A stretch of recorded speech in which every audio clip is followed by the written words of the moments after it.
林队长，照我说，咱们好汉不吃眼前亏，先让这有钱便是野的小子张狂几天，等咱们一有机会，就把他连窝给端了。还有那个吴世宝，他凭什么给我们抢功劳？每天也就只为跟在钱鹏飞的屁股后面穷嚷嚷。赵副队长，今天全栽在你的手里。给句话，看谁能笑到最后。钱鹏飞，咱们走着瞧。表面上看是赵世杰设的陷阱，其实是丁默群对我产生了怀疑。经过这件事，丁默群不会再怀疑你了吧？应该说，看不出什么破绽。但是，即便解除怀疑，也是暂时的。更何况，赵世杰说不上搞出什么新花样来。这个人真是太危险了。你是怎么看出那纸条是假的？老宋同志在紧急情况下单线联系的时候下达的指令，有一个特别的秘密。什么秘密？就是他的签名。你说的是那个春字？对，就是那个春字。春字里面有什么秘密？赵世杰叛变以后，他就跟我约定，以后他所有的落款都会把春字下面的日改成木。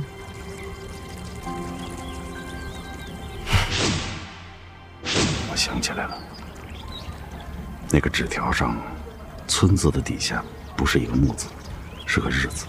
赵世杰怎么也不会想到，老宋就防着他这一招呢。老宋同志是个高手，有先见之明，以后有机会我一定要会会他。这一次，丁默群和赵世杰就败在了他这个小小的细节上了。多亏你心细，要不然我就上了丁默群和赵世杰的当了。你以后一定要多加小心。这样看来，丁默群知道我们必杀赵世杰，他一定拿赵世杰当诱饵。你马上通知老宋，告诉同志们不要鲁莽，要沉住气，否则我们要付出代价的。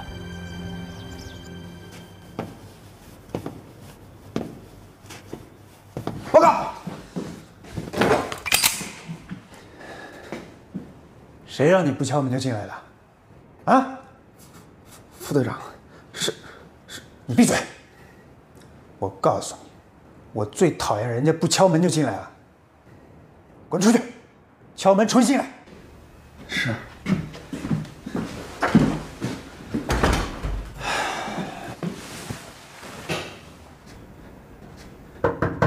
进来。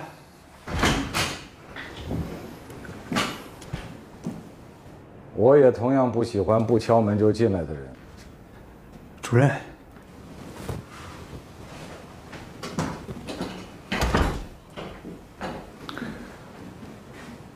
赵副队长，你这2天脾气很大，是不是还在想钱鹏飞的事啊？台球厅我弄砸了，让钱鹏飞将计就计，我还损失了一个弟兄。干我们这行的出现一次闪失正常，好在还有机会。我希望你下一次能想出一个更高的计。是，主任。这么说，主任还是怀疑钱鹏飞的？你不觉得，在一些特殊的情况下，如果一个人表现得过于正常，他就不正常？是啊，我也怀疑，钱鹏飞拿到纸条的时候就知道了，他把一切都计划好了，把我们都玩了，既为自己开脱，又报复了我。如果钱鹏飞他不是共产党，他应该是拿着那张纸条到我那儿去邀功请赏。但事实上，他是瞒过了林大江，揣着那张纸条离开了审讯室。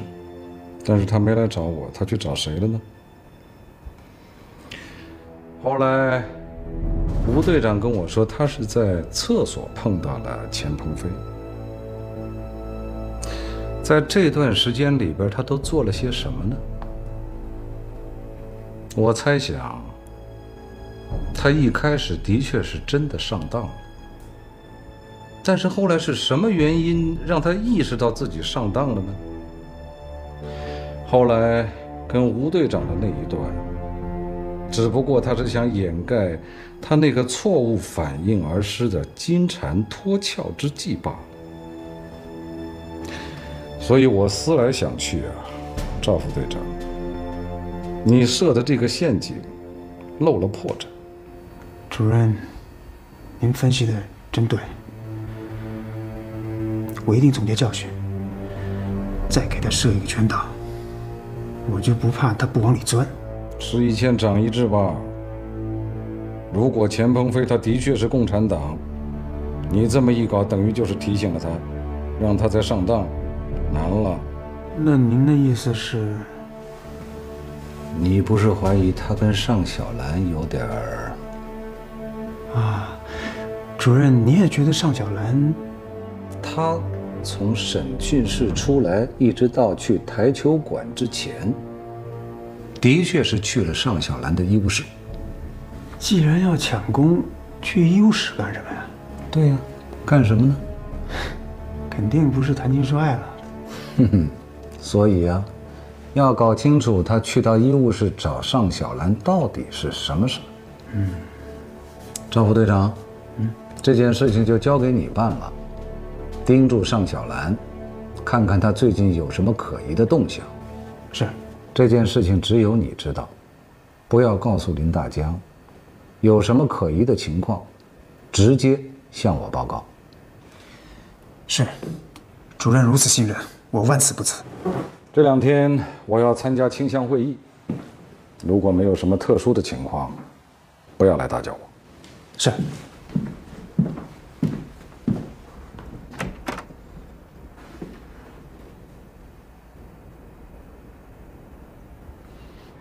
此次会议由山口将军主持，会议的内容就是安排具体清乡的事项，通过军事清剿，保证我们占领区的社会秩序，消灭一切抵抗分子，巩固汪主席南京政府的地位。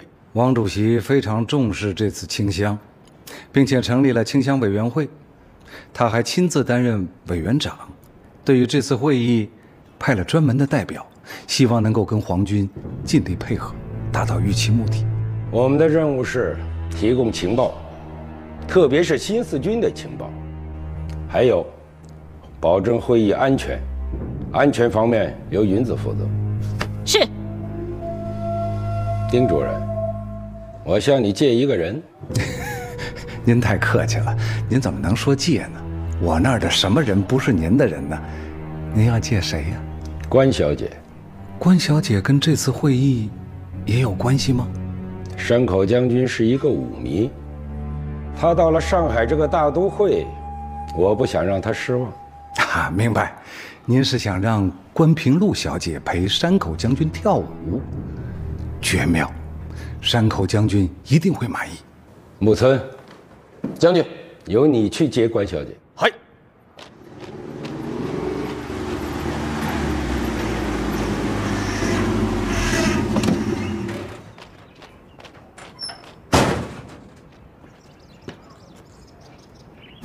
木村先生，您尝尝。谢谢关小姐。请坐呀。好绿的中国茶。这是杭州的龙井茶。杭州我没去过，但是我听人说，杭州是中国最美的地方。如果有一天不打仗了，我一定要去看一看。木村先生的老家在哪里呀？也一定很美吧？我的家乡在日本奈良。那是古都啊！鉴真大师就是在那里圆寂的。他留下来的唐招提寺是我一直神往的地方。鉴真大师对我们日本贡献太大了，小时候我经常去那里瞻仰他。毕竟我们的文明是从中国传来的。是啊，中国给日本带去了文明，而日本又给中国带来了什么呀？战争。有的时候，战争能把一个人变成魔鬼。对不起，关小姐，作为个人，我表示遗憾。但是，我是一名军人，我必须服从。当然，我也有我的良知，希望关小姐你能理解。这个话题太沉重了，我们不聊了。木村先生今天来是公干吗？是，山口将军来上海主持清乡会议，武田将军想请您过去帮忙接待。你看看这武田将军啊，他都把我当成交际花了。不是这个意思，武田将军很欣赏你，把你引荐给山口将军，也是器重你。再说了，你是中日亲善之花嘛。我在跟您开玩笑呢，我们晚上见，好吗？关小姐，你真是爽快人，我先替武田将军谢谢你。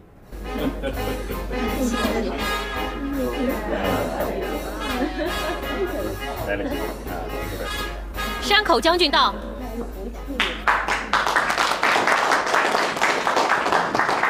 欢迎山口将军的到来。丁先生，你辛苦了。哎，哪里，为皇军效力，那是我的荣幸。你的忠心，皇军大大的欣赏。山口将军，我给你介绍一位美丽的小姐，关平路小姐。山口将军您好。关小姐大名鼎鼎，是中日亲善之花。当年我陪王精卫访问上海，关小姐还向我献过花呢。啊！山口将军记性真好。关平路小姐现在在特工总部工作，是丁先生的得力助手。关小姐不但容貌出色，一看就是聪明能干的人。特工总部有关小姐，美机关有云子小姐，这两朵花是姐妹花，在上海滩争奇斗艳啊！将军，舞会开始吗？开始。舞会现在开始。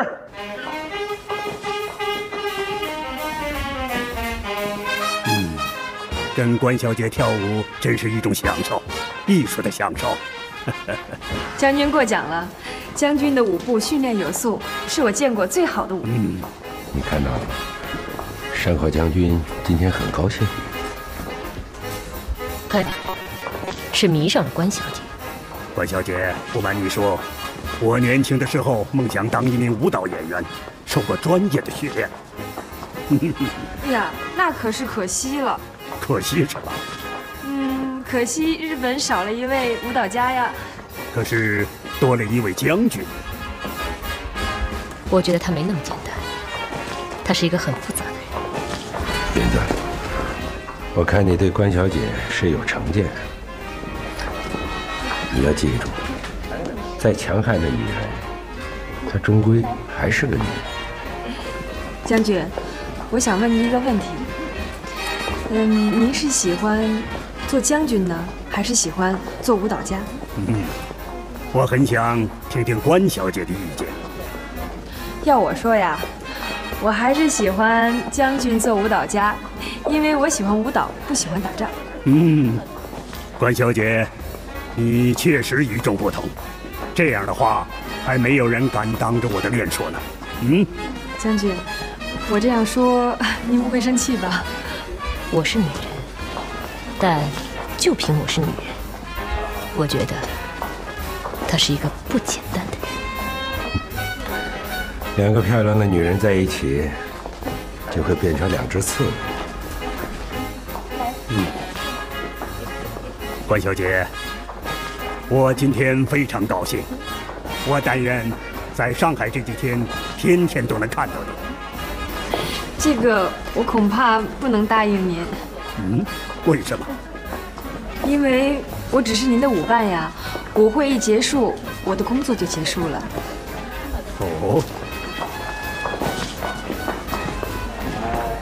将军，请看。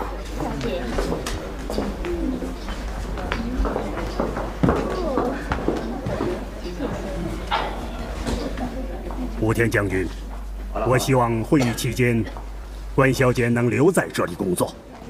没问题，只要将军高兴就好。武田将军，我相信这次会议会卓有成效。关小姐，恭喜恭喜！和山口将军跳舞是你的荣幸。来，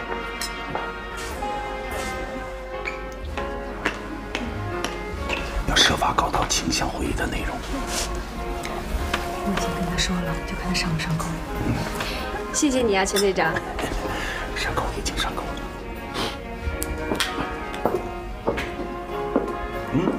两位在说什么呢？关小姐说让我请你跳舞。那为什么不请他跳呢？她说跟山口将军跳累了。云子小姐，我们不是中日亲善吗？我和山口将军跳舞，你和钱队长跳舞，我们将这个中日亲善的舞会发扬光大。对，来，云子小姐，我请你跳舞，来，瞧。倾乡是皇军在占领区推行以华制华、以战养战政策具体实施，主要扫荡的目标是新四军，所以这次倾乡的范围从苏南扩大到苏北地区，我们投入的兵力有15000人，准备在南通城设立倾乡主任公署、特工站、政治工作团等一系列庞大的倾乡机构，运用军事、政治、经济、文化、特务等手段，彻底摧毁新四军的根据地，以点线的占领到面的控制。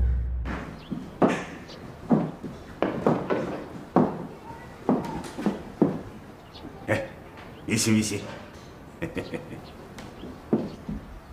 你得迷信。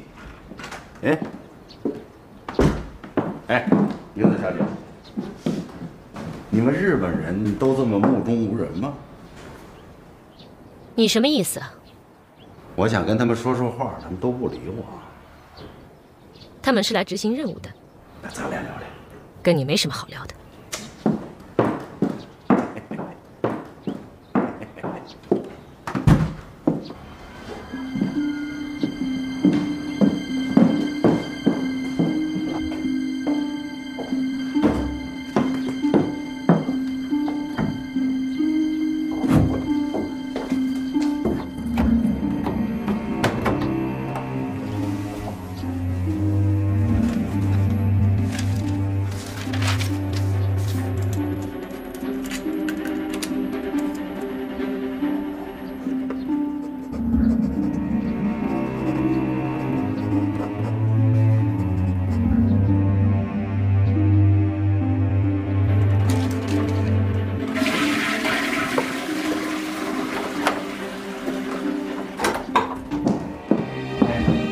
关小姐，云子小姐，钱队长，关小姐上厕所，你在这干嘛？哎，云子小姐，你想跟钱队长说话，也不用把我掺和进去吧？云子小姐，我在这里是做警卫工作的，要不咱们俩聊聊？钱鹏飞，我告诉你，你最好不要得罪我。是。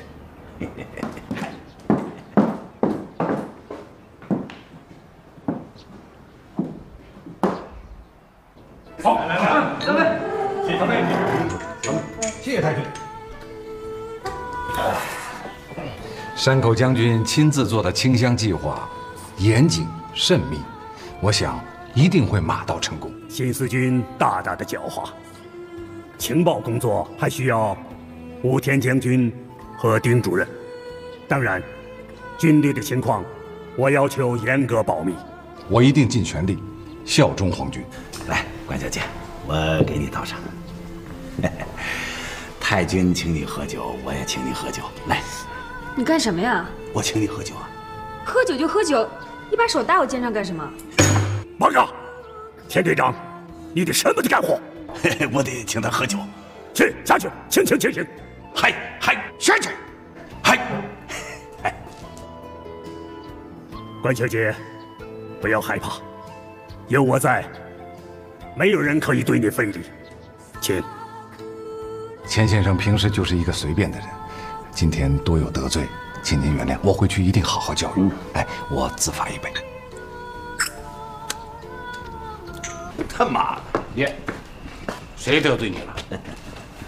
我碰了一下关小姐，武田让我出来醒醒酒。哎呀，关小姐是何许人也？好随便乱碰的。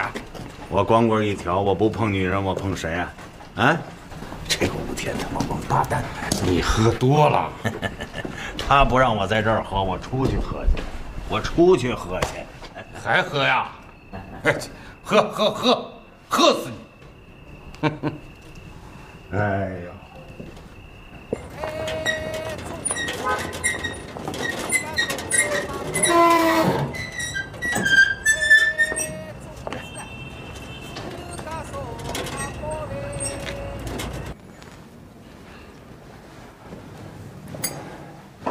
又喝酒了？啊？没醉吧？武田让我出来醒醒酒，我正好来接。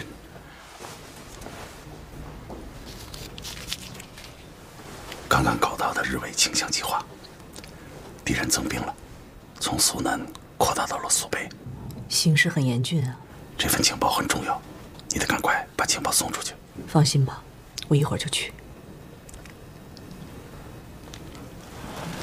老婆，你是越来越漂亮了。喝口咖啡，提提神。好。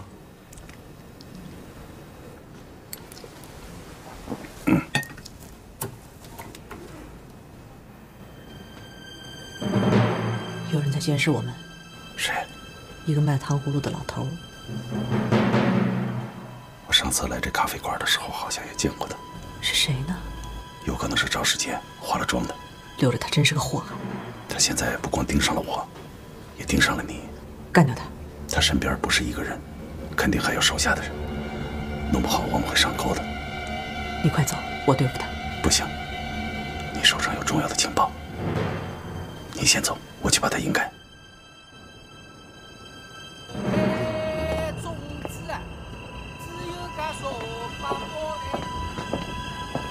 哎呀！你撞我干什么？没长眼啊？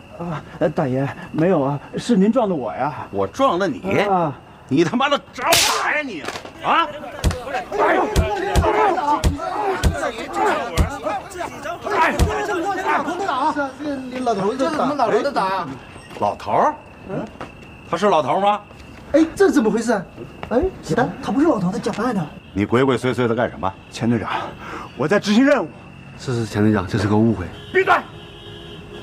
我告诉你，赵世杰，今天我打你算是白打，以后再发现你跟踪我，我照打不误。走。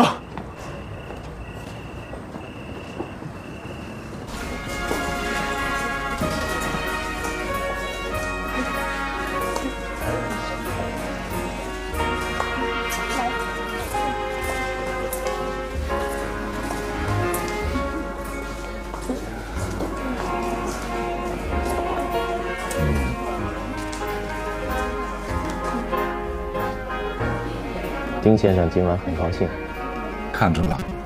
木村君，可是今天晚上我看着你有点抑郁寡欢，你怎么了？像今天这样歌舞升平的夜晚，按道理我应该很高兴。可是我突然想起了我的家乡奈良。今晚的奈良也会这样莺歌燕舞吧？哦，木村君是想家了。现在是战争时期，我真是想不到，战时的上海，我们却过着这样醉生梦死的生活。中国有一句诗叫“对酒当歌，人生几何”。战争的确是很残酷啊，但是如果你能及时行乐，那就是医治你这个思乡病的最好的良药。可是我真的找不到任何乐趣。你不觉得我们中国的女人还是很美妙的吗？您是说关小姐吗？是，她是我见到的最出色、最迷人的中国女子。我说错了吗？你说得很对。我要告诉你一个好消息，我准备结婚。丁先生不是已经有太太了吗？在我们中国，像我这样的男人娶妻纳妾，那都是很正常的。我只有一个太太，的确少了点。丁先生，你喝醉了。我要把这个最迷人、最出色的中国女子娶回家。您为什么要跟我说这些？你是武田将军身边的红人，我希望你把我这个意思转达给他，武田将军一定会高兴。你想，特工总部的主任娶了中日亲善之花，那对大日本帝国皇军呢，大大的有好处。丁先生，您爱关小姐？这个不重要，关键是没有人能够抵挡关小姐的魅力。木村君，我相信你对关小姐也有些许的好感。丁先生，您说笑了。心情不好，请关小姐跳支舞，你的心情马上就会改变。去。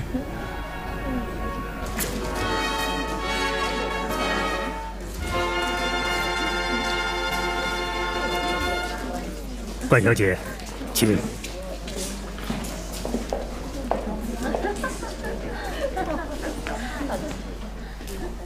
将军，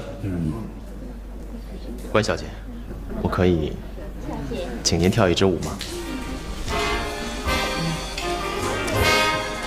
那是我的荣幸。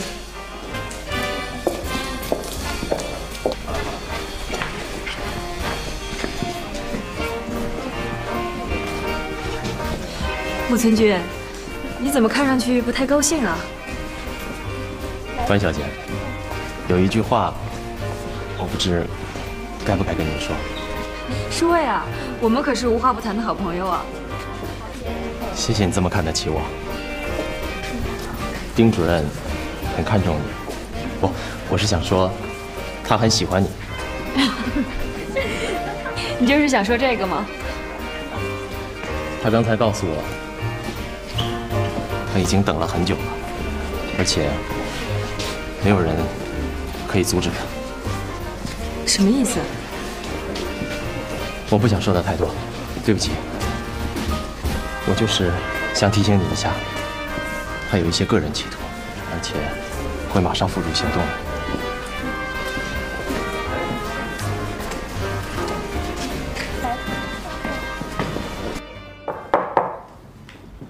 站长，你找我？袁山啊，山口将军来上海是秘密商讨制定清乡计划的。戴老板从重庆一再来电，要我们获取清乡计划的全部情报。可是我们一无所获呀。梅机关和特工总部的保密工作做的实在是太细了。袁山啊，戴老板可不会想着弟兄们已经尽力了。戴老板想到的是找你我算账。看看吧，刚到的密电。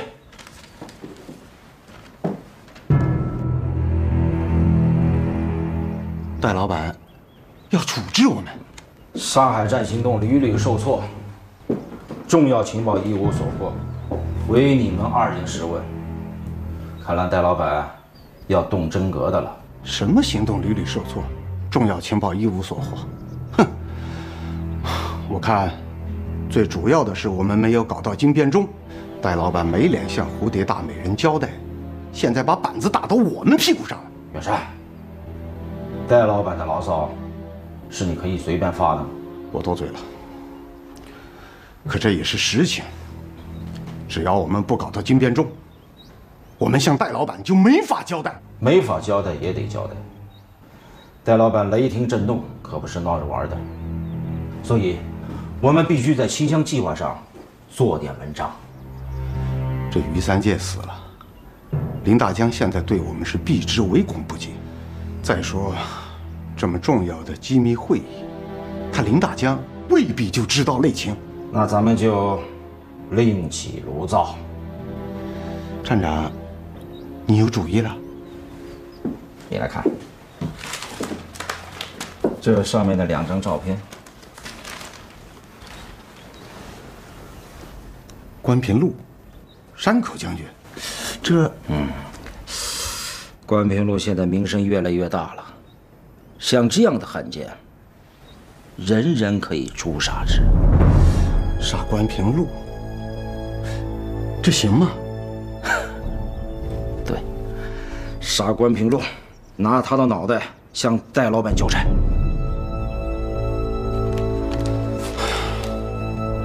镇长，关平路虽然是个汉奸，可谁都知道他不过就是只花瓶，摆摆中日亲善的门面。戴老板还会在乎他？我说远山呐，你脑子怎么不开窍呢？我们会向戴老板说是刺杀关平路，我们的目标是山口将军。只是山口将军太狡猾了，让他侥幸逃脱。我们只杀了他身边的关平路。我们杀了关平路，就等于向山口将军采取了行动。这样的行动计划报上去，戴老板应该会满意。站长，你这一招可真是天衣无缝啊！哎呀，就让关平路当一次替死鬼吧，顺便替我们上海站消消灾。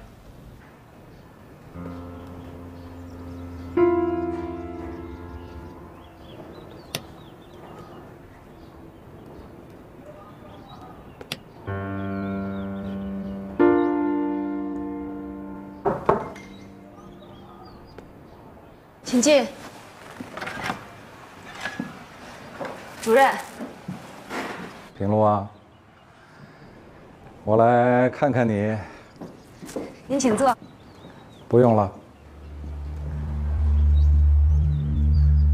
我发现你这2天有点神情恍惚啊。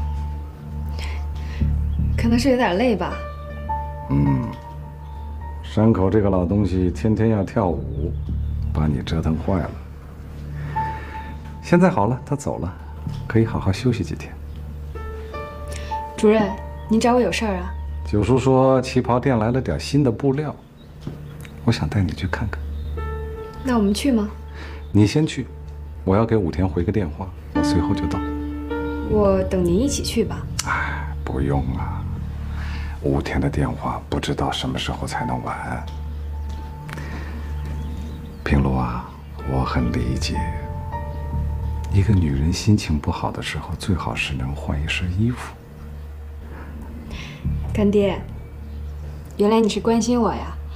那我一会儿就去做一件。做一件哪够？起码要做2件。跟九叔说，都记在我的账上。那我就做10件。只要你高兴，别说10件了，整个旗袍店你拿走都行。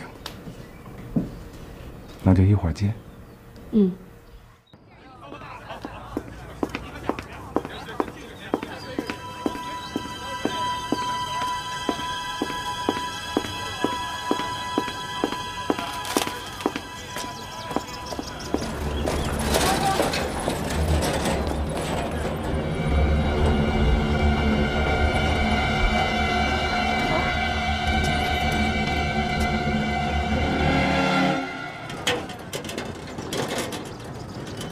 山口将军对我们这次会议的保密工作很满意。山口将军要嘉奖你，丁先生。过几天我们一起再讨论一下清乡的情报工作。好，再见。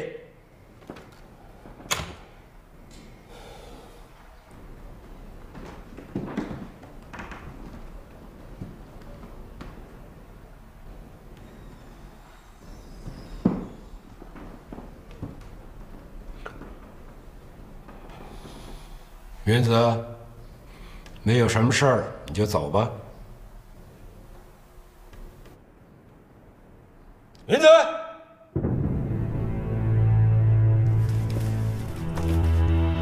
将军，我想知道，你是不是对关平路感兴趣？你说的对，我对关小姐非常感兴趣。关小姐真是了不起啊！短短的几天，把山口将军迷得神魂颠倒，把你武田将军也给迷住了。但是我还是想不明白，我到底哪里不如他？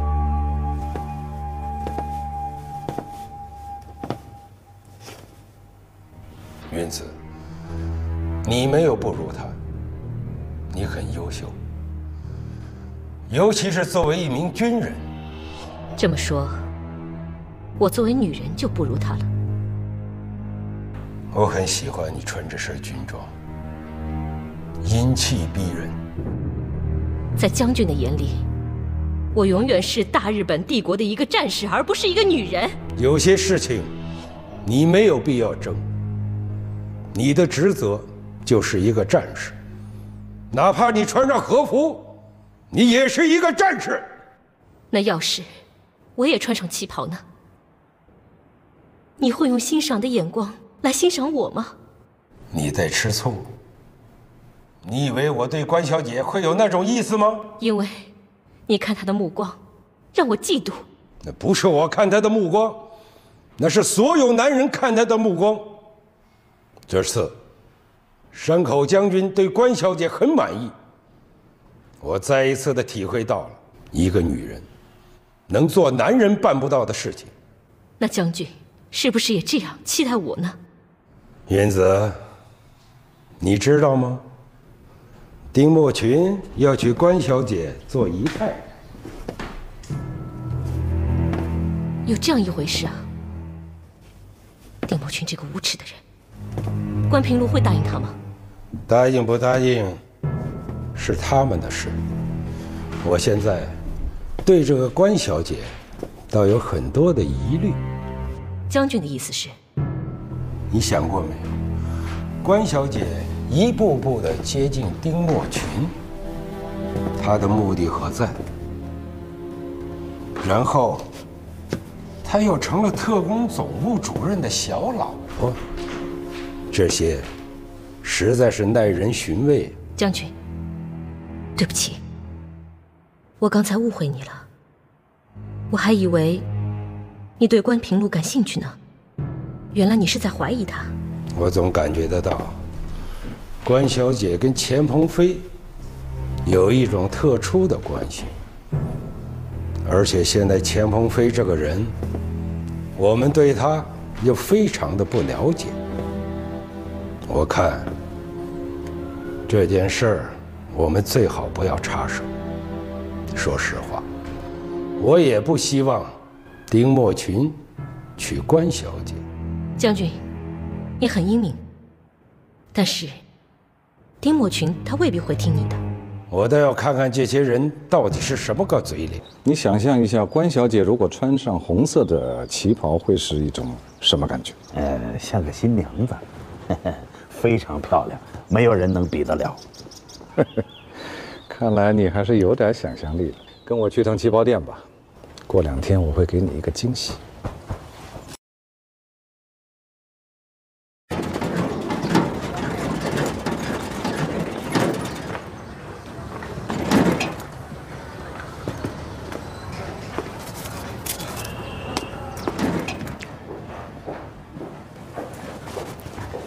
关小姐来了，九叔在楼上呢。在，关小姐请上楼。我听说新进了一批料子，我想看看。哦，行，那你这边请。哎，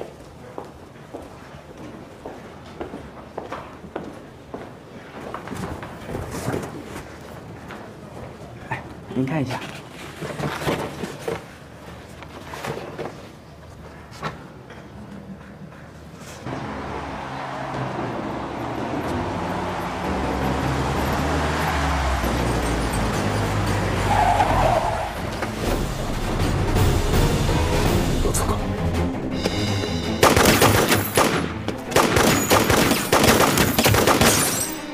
平路还在里边啊！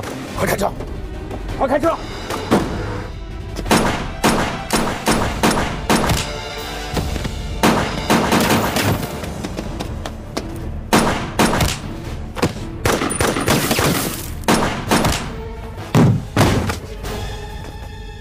说，谁派你来的？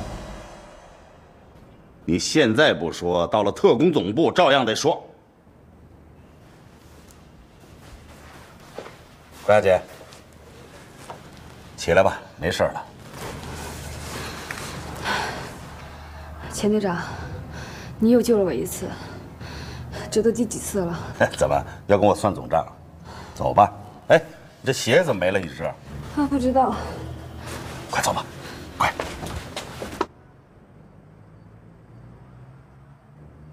他妈的混蛋！妈都是混蛋！有人要刺杀关小姐，稽查队、行动队居然一无所知，你们他妈干什么吃的？太令我费解了！是主任，是我们失职。主任，我们实在没有想到他们会暗杀关小姐。以前这种类似的事情已经发生过，如果不是我跟鹏飞及时赶到，关小姐已经横尸街头了。钱鹏飞救关小姐，那是他的特长啊。你什么意思呀？你跟我听好了，不许拿关小姐开任何玩笑，记住了吗？是主任。这他妈是谁干的？妈谁干的？主任，已经招了，是军统干的。上官峰？对，是他的副手，军统驻上海站副站长鲍远山。他们刺杀关小姐是为了向重庆方面请功。都听清楚了吗？是重庆方面要除掉关小姐，去给我查清楚。是主任。我必须要跟你们分享一个好消息，不日我就要迎娶关小姐，所以有关关小姐的安全问题，请各位都要注意了。都知道你们该做什么了吗？明白，明白。下去。是。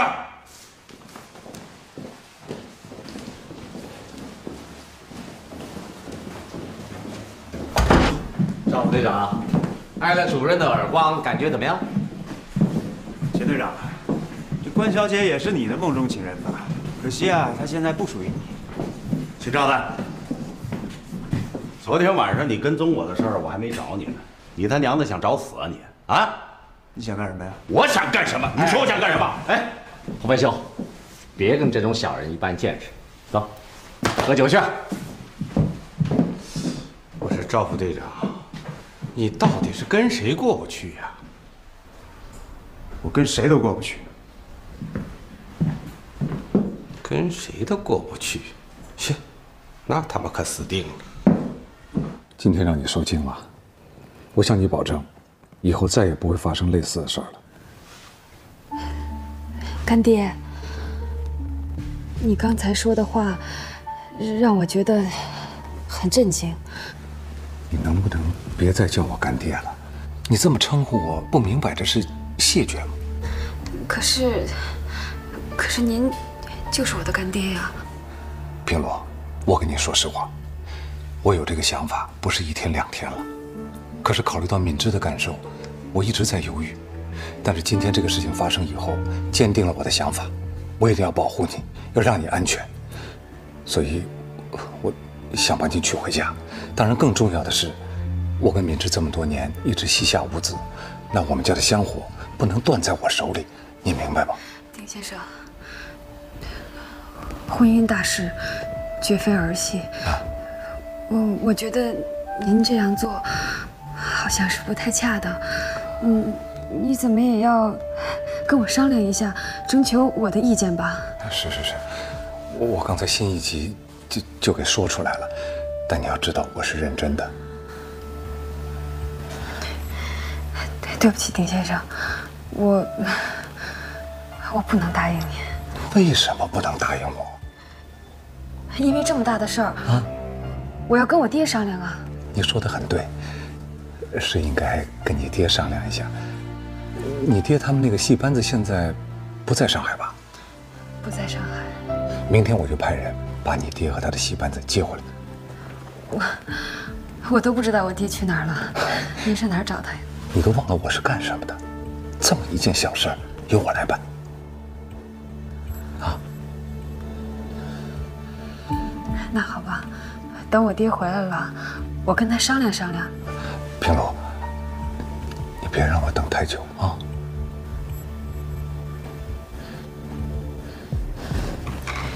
那我先走了。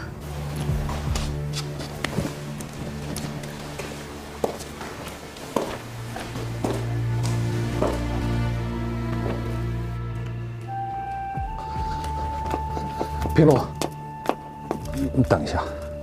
主任，你还有事儿啊？军统的人已经盯上你了，你这么回去太危险，我不放心。鹏飞，哎，从现在开始，平路的安全就归你管了。是。每天上下班你要接送，24小时派人守着他。明白。快送他回家。不用了，不用了，我就是一个小秘书，享受不了这种待遇的。你什么话？刚才我都跟你说了，你都快成丁太太了，啊！快走，快上车。主人为你好。快。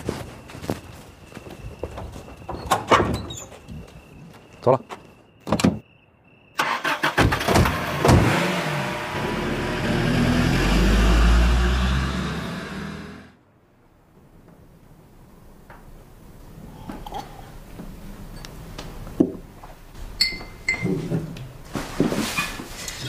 你想喝到什么时候？我心里不痛快，我喝杯酒，也算违反纪律吗？你冷静一点，理智一点。冷静，冷静。你每次只会这么说。钱鹏飞同志，你能帮我想想办法吗？你什么意思？你什么意思？为了获取情报，我们应该不惜一切代价。我就应该嫁给丁默君这个大魔鬼，这样才能进入敌人的心脏。我是做情报工作的，情报比性命还要重要。我连死都不怕，我还怕嫁给丁默君这个大汉奸。我就应该嫁给这个汉奸。要把我们共产党说成什么了？共产党是那么没有人性吗？好，队长，我们两个喝酒喝高兴了，管你们屁事儿，都关。是，对不起。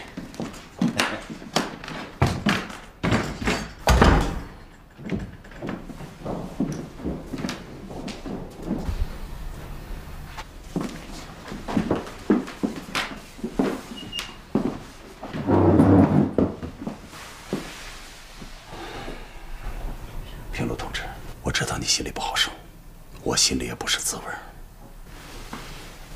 但是我们现在是在敌人的眼皮底下。平路同志，你放心，我们党是不会出卖任何同志的。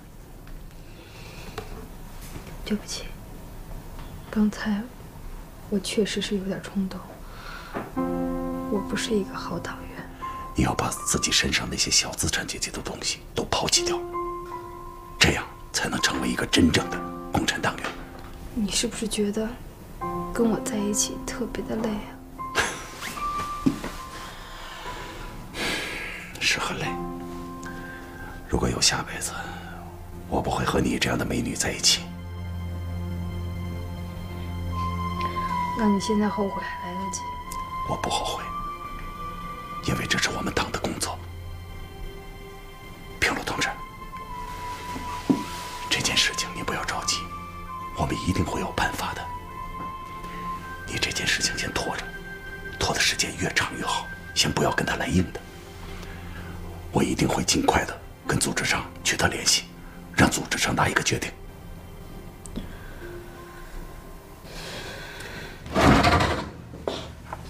莫群，喝参汤了。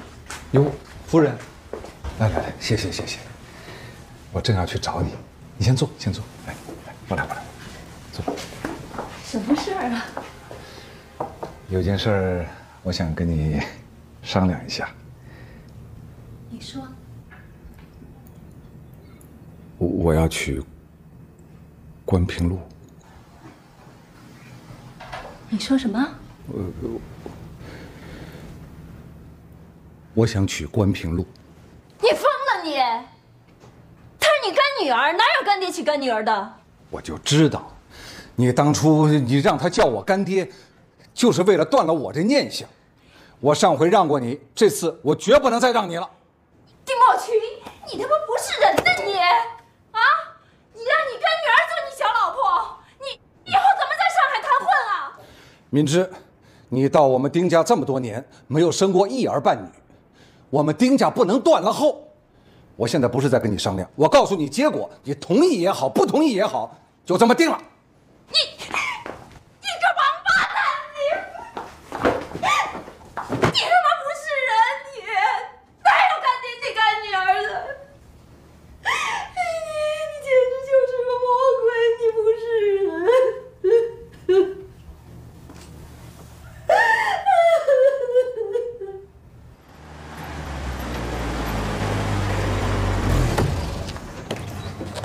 老人家，主人有请。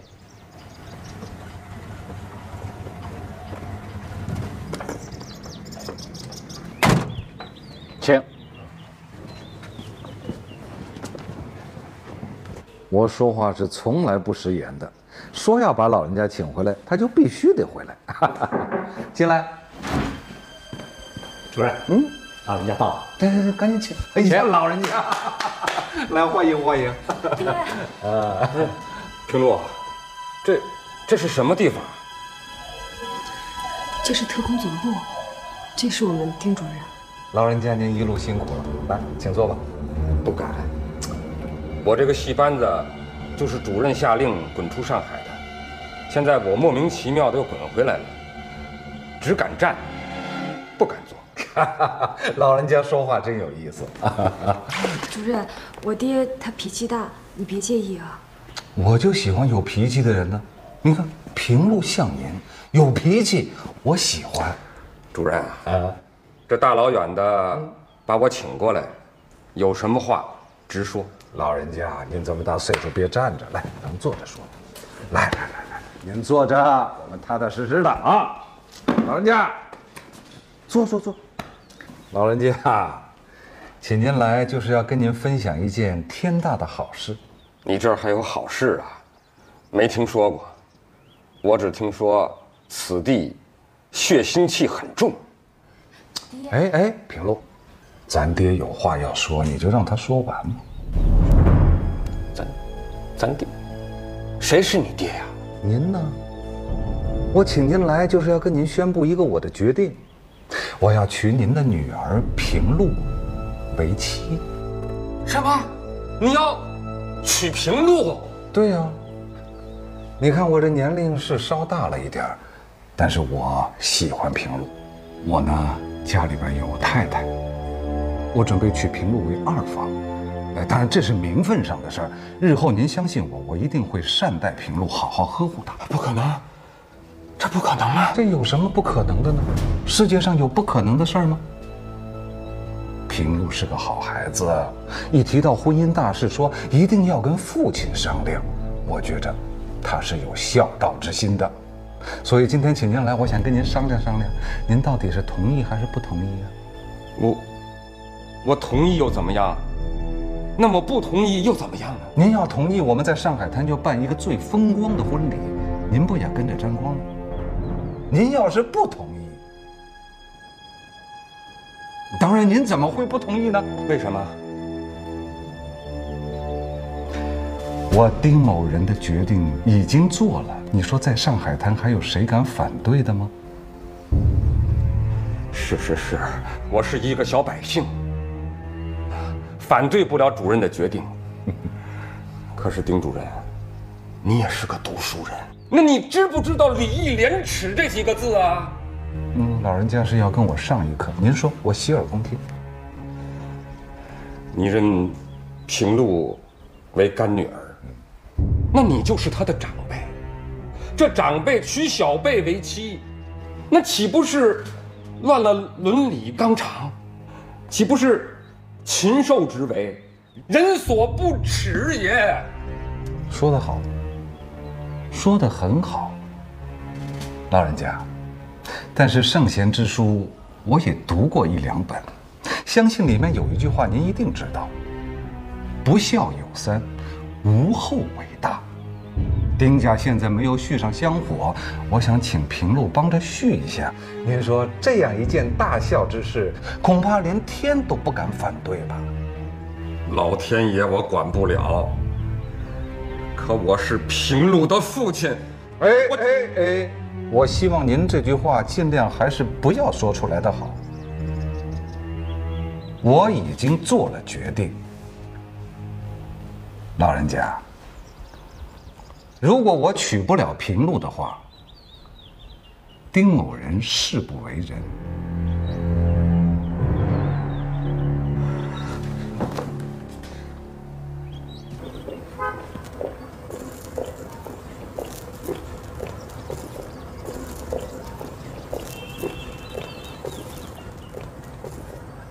看来丁默群是下了决心了。我看你和这位钱先生跟丁默群他不是一路人，到底怎么回事啊？爹，我现在还不能告诉你，我跟钱先生的关系，你也不要跟别人说啊。啊，这位钱先生是个好人。那现在怎么办呀？丁默群可是发了狠话了。咱们应该找一个人阻止丁默群。丁默群除了武田，他谁也不怕。你想想，谁最反对丁默群娶你？别哭了啊，咱们再想办法。别哭了，平路。啊，干妈，你对我就像亲女儿，我可不能伤了你的心呀。可是你看我干爹，他这次可是来真的，他把我爹都请来了。不管再怎么样，他也是我干爹呀。难得你对干妈一片孝心啊，我真是没白疼你。唉，默群太不像话了，我也恨死他了。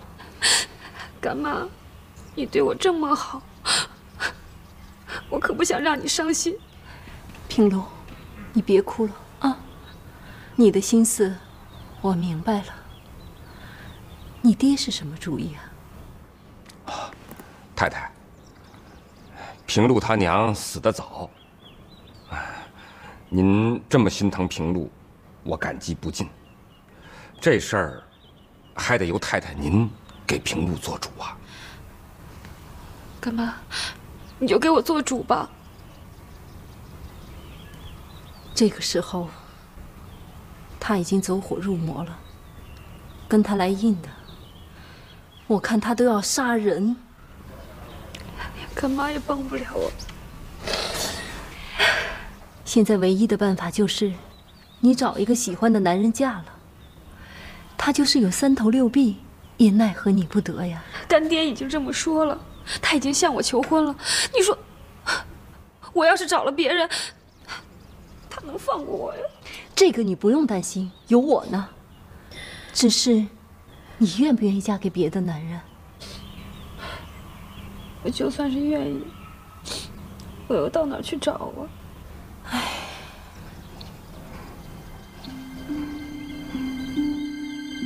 鹏飞，鹏飞，嫂子，平路，这不现成的一个吗？鹏飞，平路嫁给你，你愿意吗？嫂子，你别开玩笑了。你们2个，一个未娶，一个未嫁，郎才女貌，而且啊，还都是特工总部的人，真是天造地设的一对儿。哎，嫂子，你不能开这个玩笑，我都这么大岁数了，关小姐还年轻。你个没用的东西，平常见你油嘴滑舌的，见了漂亮女人你很黏糊个没完。怎么说到正事儿你蔫了？嫂子，这关小姐也不会同意的。她同不同意是她的事儿。我说鹏飞，你不也追过关小姐吗？你啊，还对人动手动脚的，你干的那些好事儿，你自己都忘了。嫂子，那不是咱们打麻将开玩笑。鹏飞，你要是个男人，你忍心看见平路嫁给干爹，让全上海滩的人都指手画脚，不是让我气死，就是让我伤心死啊！没有，我是……行了，你给我闭嘴，这事儿就这么定了。鹏飞都同意了，你什么意思啊？当着你爹还有你干妈的面，没什么不好意思说的啊。平路啊，你干妈给你说几句心里话吧。你别看鹏飞平常油嘴滑舌的，他这个人啊，实在。女人要嫁什么样的男人？不就嫁个靠得住的吗？干妈是过来人呐，见的人多了。我保你啊，嫁给鹏飞，你这一辈子都不会吃亏的啊。干妈，我听你的。太好了，太好了，这事儿啊就这么定了。老人家，你什么意思啊？哦，钱先生这个人，我看着不错，我没意见。可就是丁主任那儿，不知道如何交代。啊，这个嘛，你们不用操心了。他不是要给丁家添后吗？我呢，大方点儿，给他找个女人，随了他的心愿。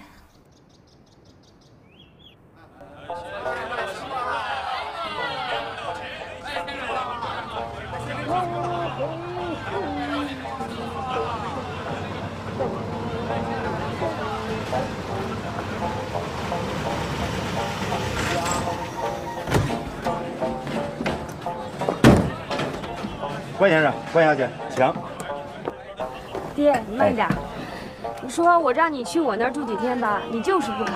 哎，城隍庙啊，爹有感情，这儿一帮子熟人，就想好好聚聚。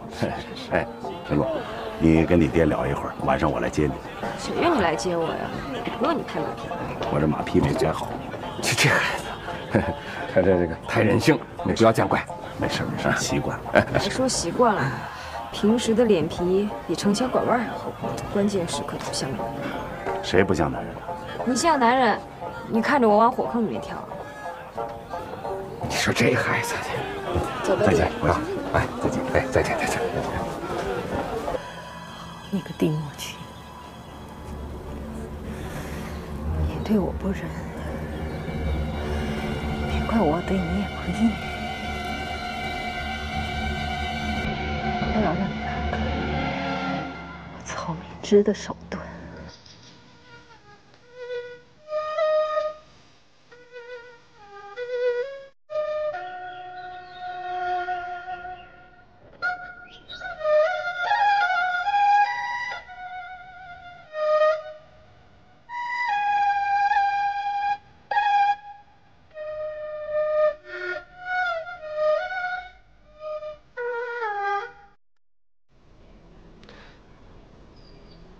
我哎，听懂爹拉的是什么吗？听懂了。爹是说，做人一定要对得起自己的心。我知道你喜欢钱先生，那你就按照心里所想的去做。谢谢爹。爹一直为你担心，可我今天太高兴了。你没有跟姓丁的同流合污，你不是汉奸。爹，我不管别人心里怎么想我，只要爹相信我，我心里就踏实。爹相信你呀。今天我高兴，能不能陪爹唱几句啊？桃花扇。好，那就季扇。李香君感慨身世那一段。好。好。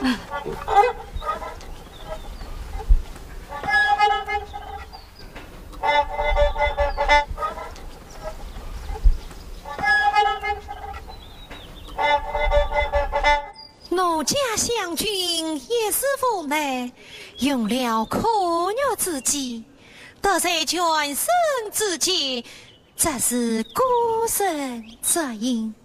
我凭空儿，人长还清，夫人作伴，好生凄凉也。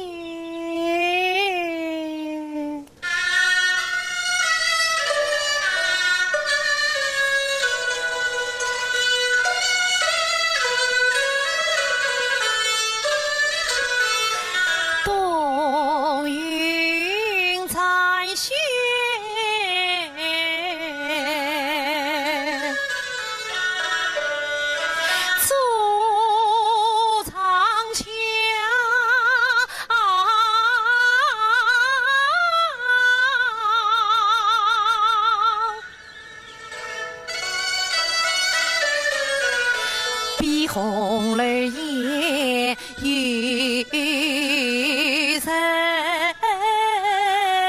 骚。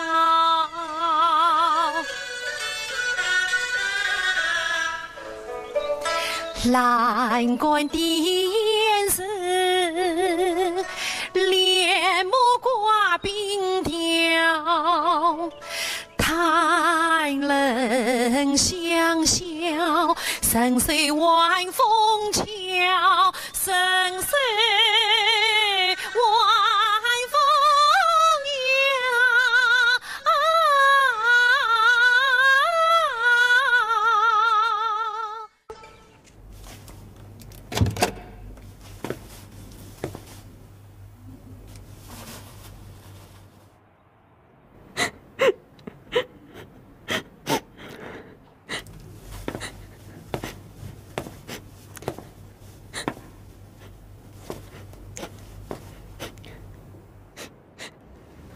太太，我们能谈谈吗？还谈什么？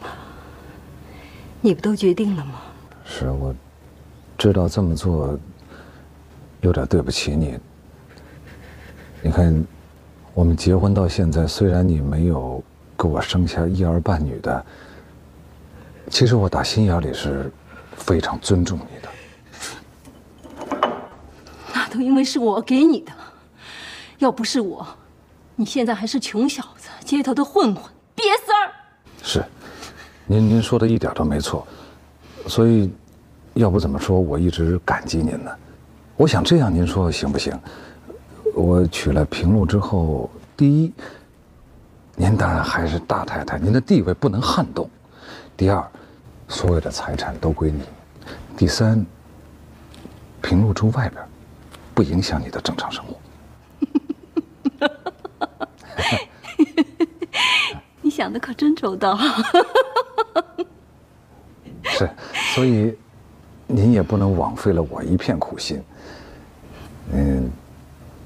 您的年龄也不小了，要生个孩子不容易，所以，我希望有个小孩儿，将来可以为我们送终，您看怎么样？我告诉你，你不要太逼我了，要不然，我是什么事情都做得出来的。您的脾气我太了解了，谢谢夫人。你进来坐一下吧，这件事儿我还想再跟你谈谈。好啊，是得商量商量。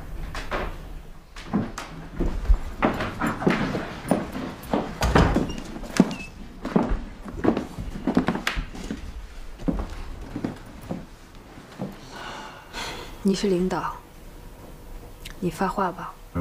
这有点突然，你说让我说什么呢？就说你的想法。我没想到曹敏之会想出这样一个办法来。但你不觉得曹敏之想的这个主意，现在是唯一能够帮到我的办法吗？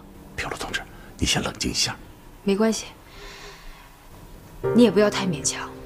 如果你不愿意的话，我可以去街上随便找一个男人，我不会麻烦你，更不会麻烦组织。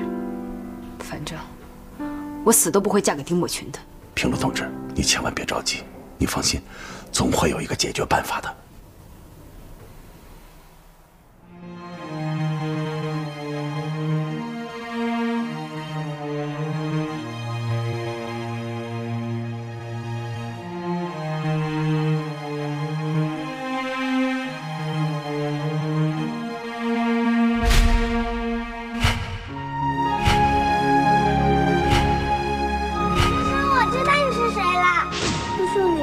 是我爸爸。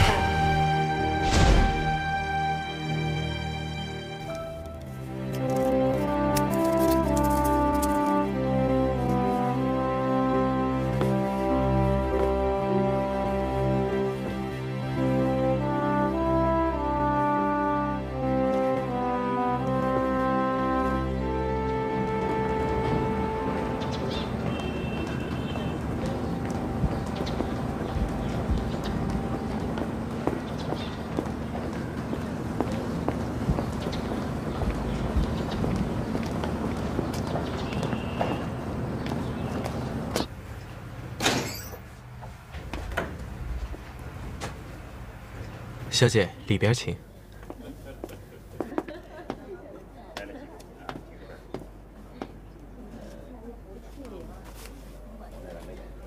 出什么事了？突然要跟我接头？没什么事儿就不能跟你见面吗？只是为了想见见我。丹丹好吗？挺好的。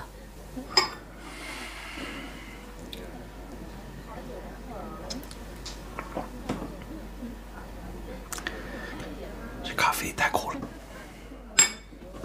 加点糖。你忘了，我喜欢喝苦点的咖啡。我想让你记住，今天咱们俩在一起喝了一杯最甜的咖啡。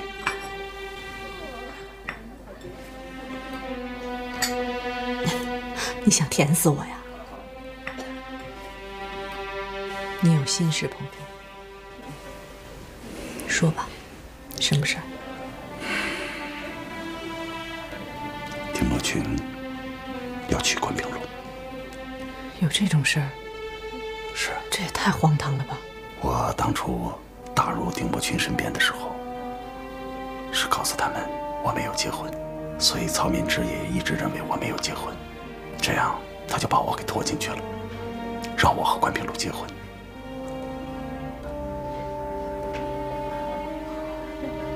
我只想问你，关平路的态度怎么样？他同意吗？他同意。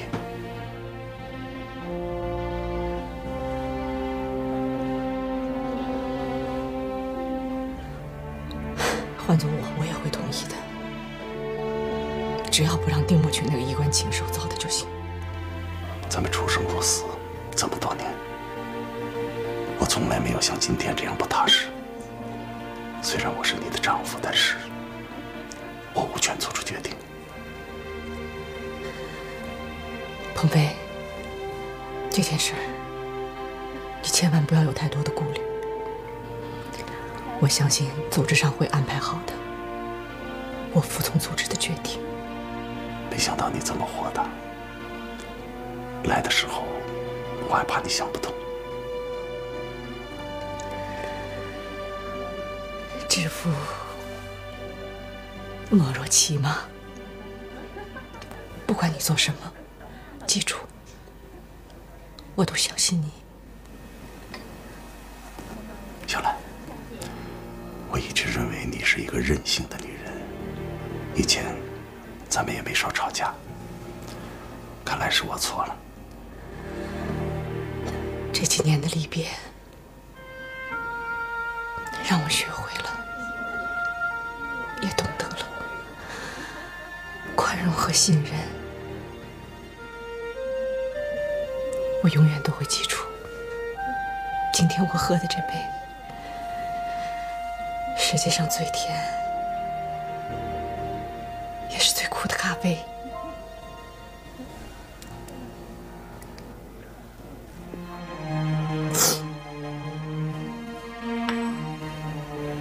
小兰，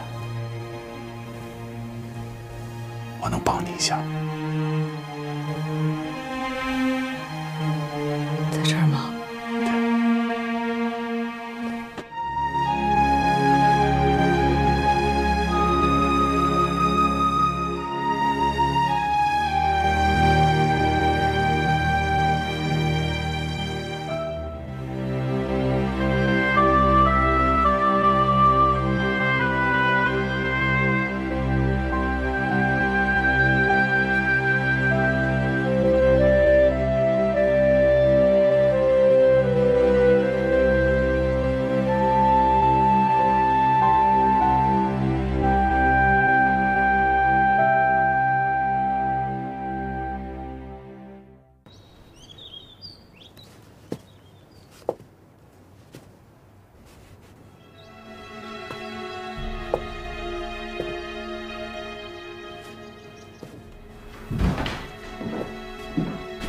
武田将军，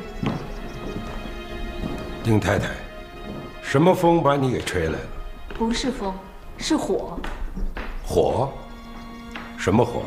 是一阵怒火把我吹来的。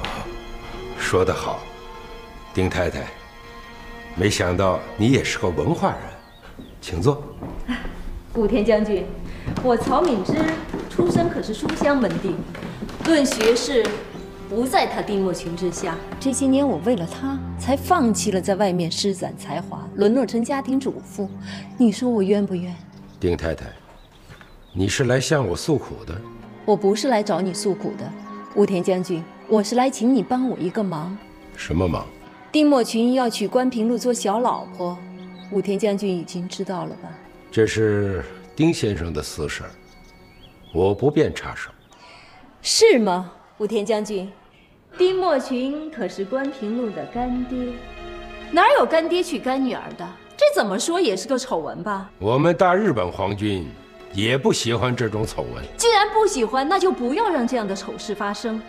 再说了，关平路不愿意嫁给丁默群，他早就有意中人了。是谁？钱鹏飞。丁默群可是关平路的干爹，哪有干爹娶干女儿的？这怎么说也是个丑闻吧？我们大日本皇军也不喜欢这种丑闻。既然不喜欢，那就不要让这样的丑事发生。再说了，关平路不愿意嫁给丁默群，他早就有意中人了。是谁？钱鹏飞。钱鹏飞？不可能。实话跟你说吧，是我做的媒，他俩已经同意了。丁太太，你越说我是越糊涂。丁先生要娶关小姐，怎么钱鹏飞也要跟关小姐？这到底是怎么回事？所以才要请将军您出面呢。你的意思是让我说服丁先生？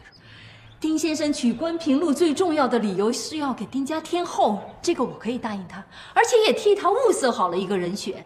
怎么又物色了一个人选？将军，这些你就不要细问了，您只答应我来参加婚礼。这对婚礼将有2对新人参加。2对新人？你的意思是给他们来一个调包计？您答应了。丁太太，虽然我反对丁先生娶关小姐，但是这是丁先生的私事儿，我不能横加干涉，否则的话，丁先生会记恨我。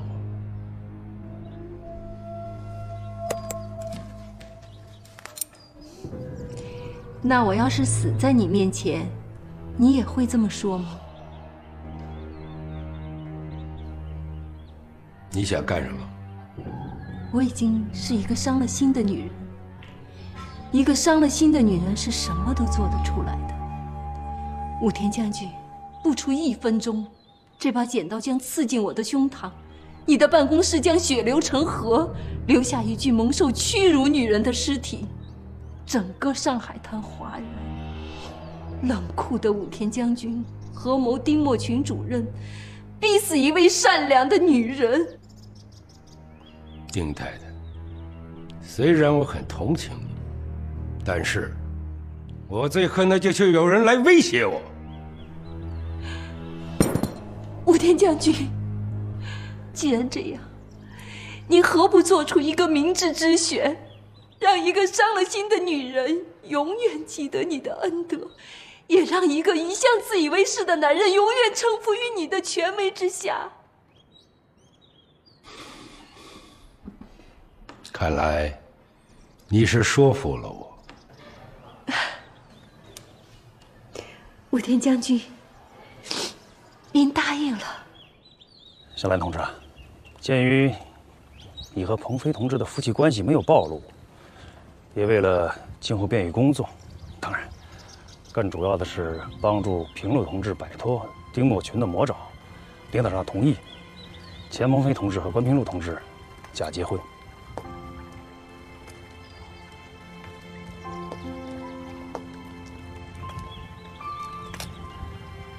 你不要有心理顾虑，鹏飞同志和平路同志都是经过考验的，他们会把握分寸的。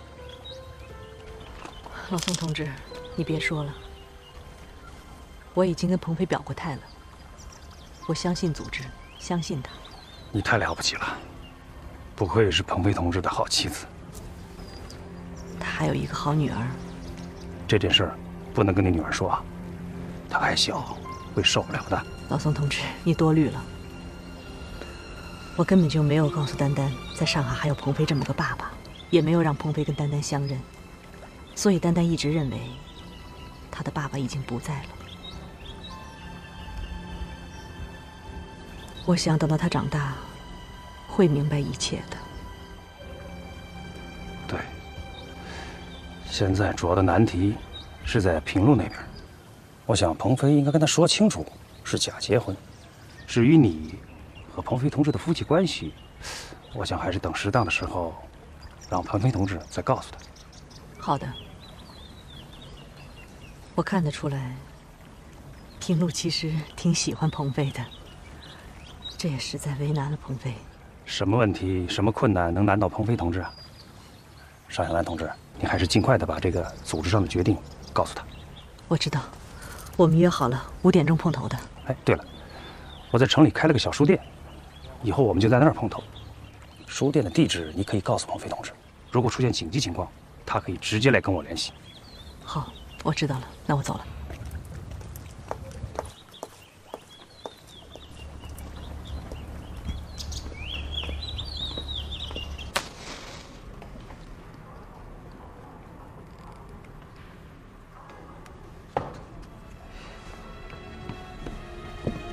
说吧，找我还有什么事儿？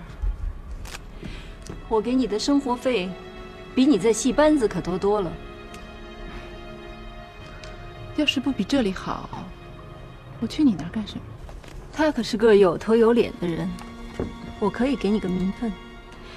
别的不敢说，穿金戴银、养尊处优，我可以保证。说白了就是个玩物。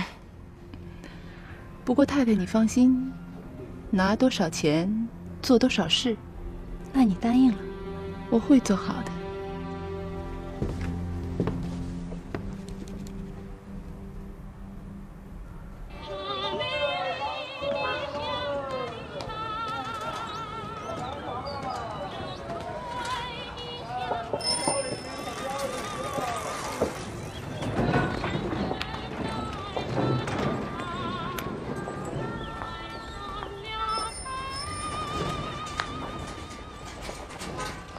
卖风车喽！彩色的风车，小妹妹，买一个吧，多好玩啊！你看，要不送给你吧？我妈妈说不能白拿人家的东西。这是我送给你的，不能算白拿。要不这样吧，我们交换着玩一样东西好不好？什么东西啊？王念念，丹丹，妈妈，什么呢？风车，大爷，你的风车。送给你了。谁呀？他是？他是卖风车的老头，他非把这风车送给我。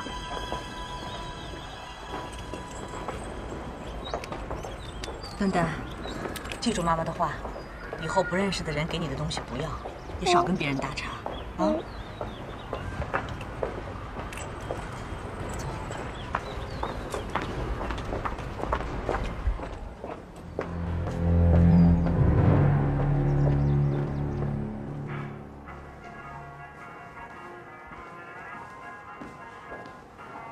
哟，我请啊。娘子。哒滴哒哒哒滴滴。夫今天的心情不错呀。莫群，我想通了，你娶二房为丁家添后，我不应该阻挠的。真的？真的。我没听错？没有。我跟你说，要不然以后老太太从乡下来。治我一个不孝的罪名，我可担当不起。没有，老太太绝对一直是以为你是最孝顺的儿媳妇。莫群，我这个人的脾气呢，你是知道的。我最怕人家在背后嚼我耳根子，说我老公娶二房，我不高兴，吃醋。你在我心目当中一直是最大度的，您太有风度了。我得要让全上海滩人都知道，我曹敏之为老公支持我老公娶二房。夫人，你到底是什么意思呢？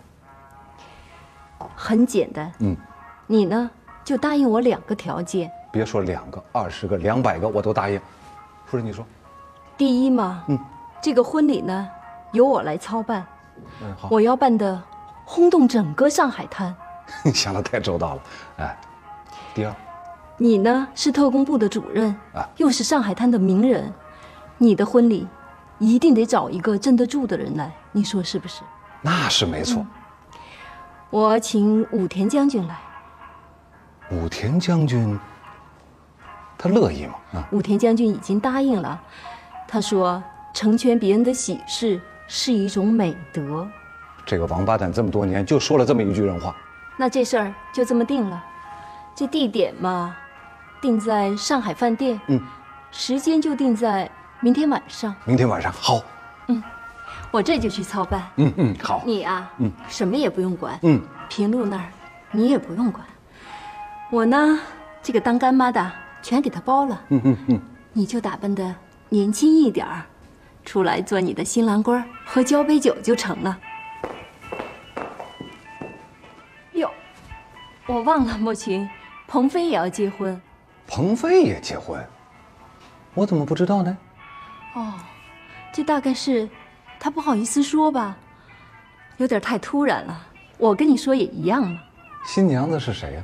这个嘛，暂时保密，到时候你就知道了。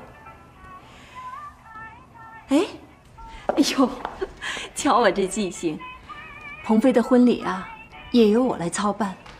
我打算把你们俩的合在一起，你看怎么样？我们俩的婚礼放在一起合适吗？平路会不会不高兴呢？有什么不合适的？平路那儿我说了算，2个婚礼啊放在一起，特工总部好事成双，这也是武田将军的意思。这个鹏飞到底娶的是谁呢？中野云泽，那就有趣了。有趣的还在后头呢，到时候我一定给你个惊喜。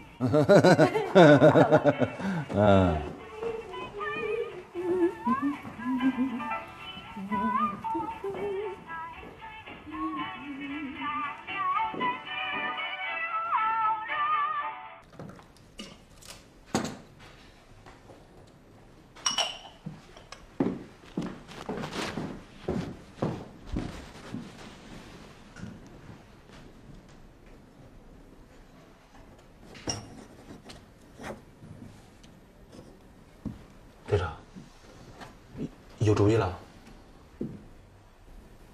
在咖啡馆的时候，尚小兰喝过的咖啡，钱鹏飞拿起来就喝。这说明他们不是一般的男女关系。听说钱鹏飞就要结婚了，他娶的该不是就是这个尚小兰吧？你猪脑子！他们要是结婚的话，还用得着这么鬼鬼祟祟的吗？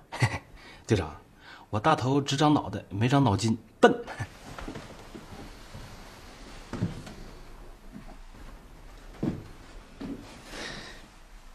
这个女孩藏在银锁里的照片就是关键。不过，我总觉得那个人很面熟。要不这样，咱把那小女孩抓来，逼她招供。说你是猪脑子，你还真是猪脑子。尚小兰什么人？日本宪兵队的人，还有侧谷给他撑腰，你找死啊！那小子可不敢。大头，你去给我弄点酒来，我心里烦。队长，烦什么呀？慢慢来，等抓住空档，我大头跟着您立功受赏。哎呀，少废话，快去快去！哎。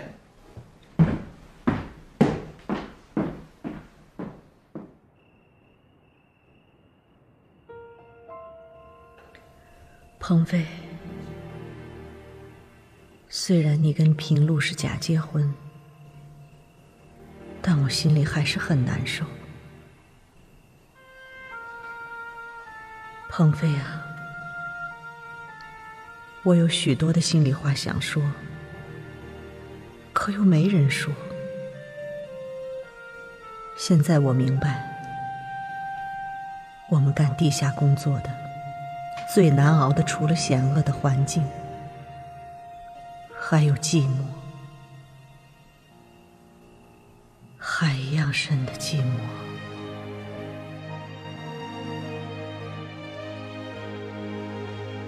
爸爸，爸爸。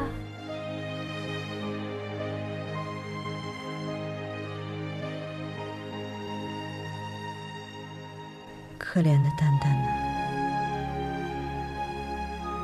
你让妈妈以后怎么跟你说这些事儿呢？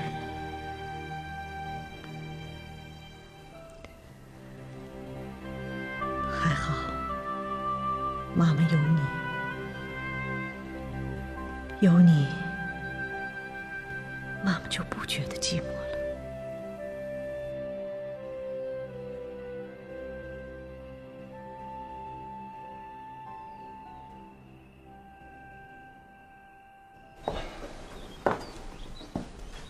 老先生，哎，我看你还是等平路结完婚再走吧。不了，戏班子还有点事儿，我得急着赶回去。你跟平路说，这杯喜酒，我下次来再喝。平路本来要来送你，可是他干妈要领着他去买结婚的东西。哎，结婚可是大事儿，让平路忙他的。钱先生，平路，我可就交给你了。你客气了，老先生。你放心，我会好好照顾他。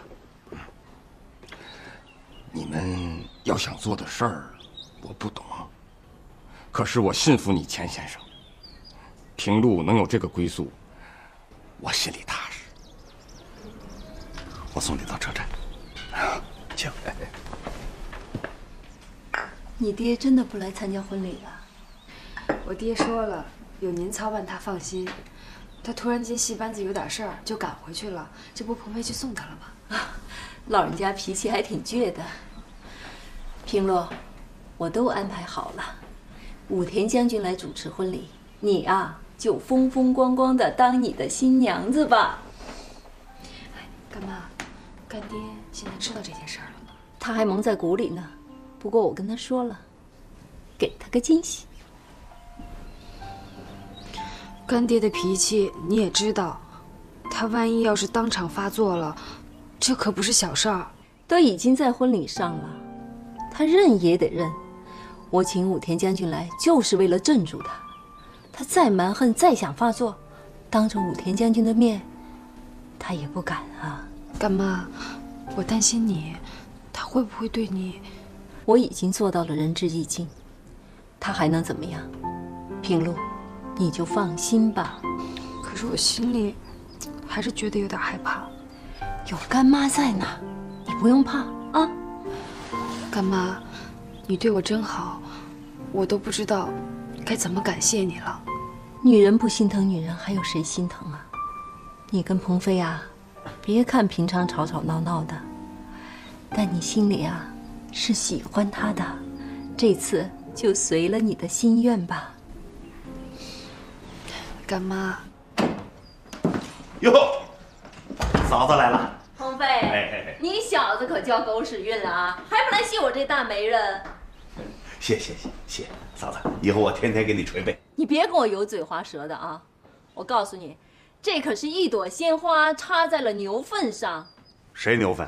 你钱鹏飞啊！我告诉你，你要是欺负关平路，我可饶不了你。不干，嫂子，我不干。平路啊，治男人就得这样，别看他在外面耀武扬威的，回到家里跟你睡一个被窝，他就得听你的。干妈，看你说的，有什么不好意思的？都快成一家人了。哎呀！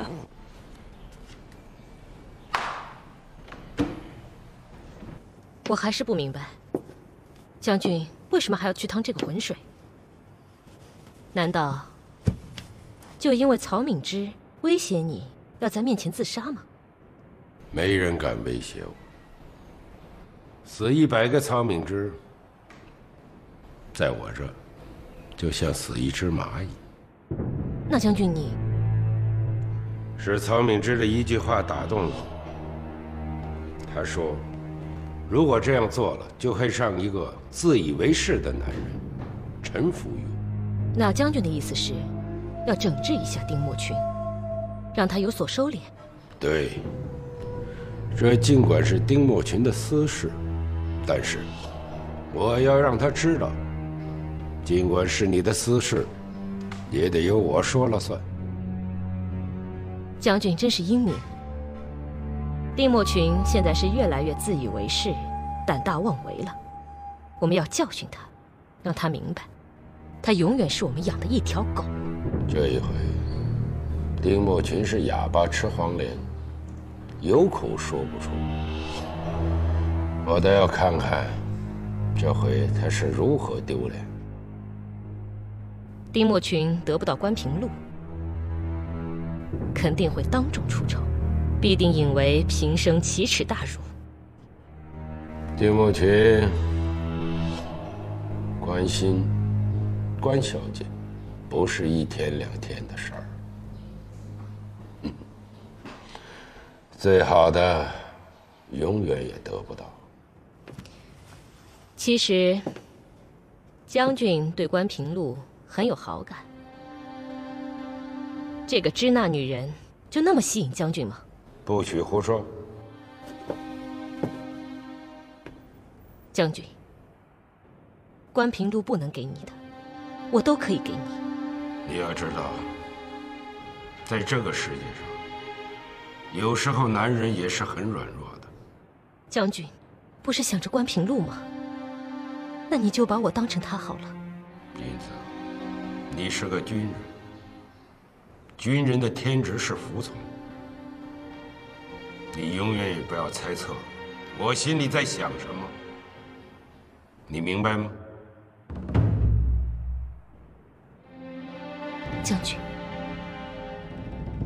我甘愿此生献给将军，无怨无悔。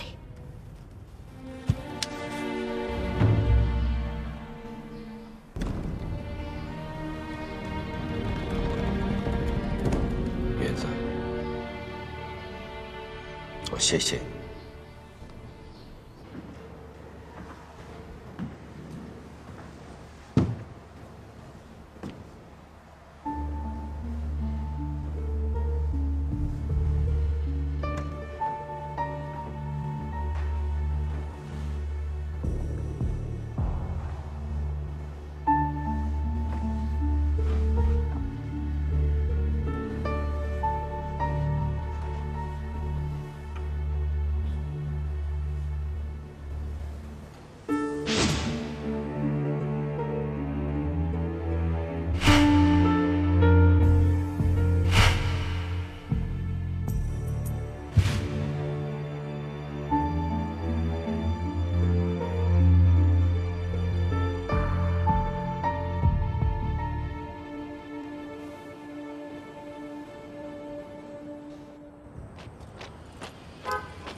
平路，我的新娘，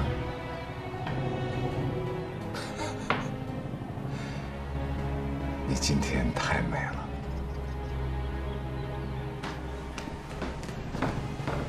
来，让我好好欣赏一下。哎呀，好啊，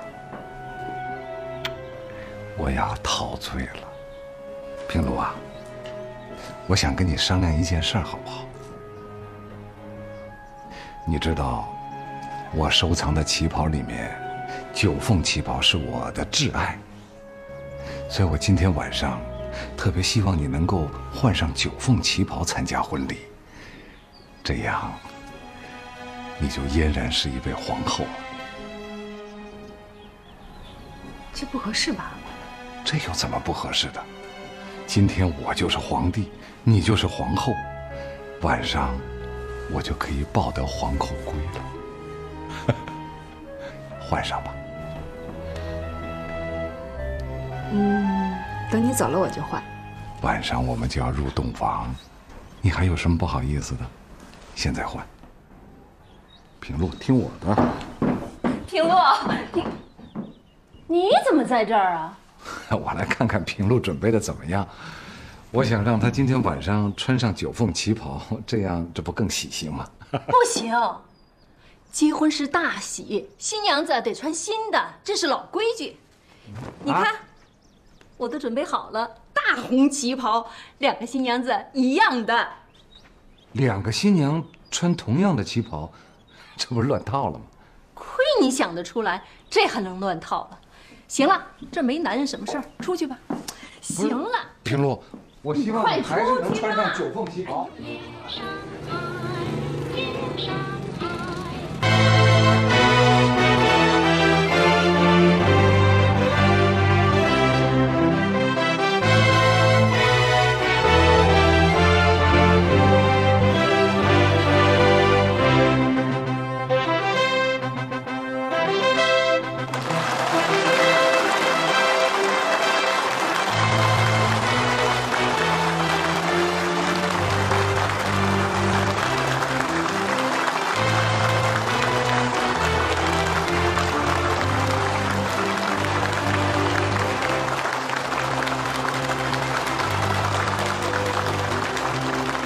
哎，2个新娘都盖着红盖头的，看上去一模一样，到时候别搞错了。不是吧？你老婆你会搞错啊？丁太太，开个玩笑。武田将军亲自主持婚礼，你们别瞎起哄啊！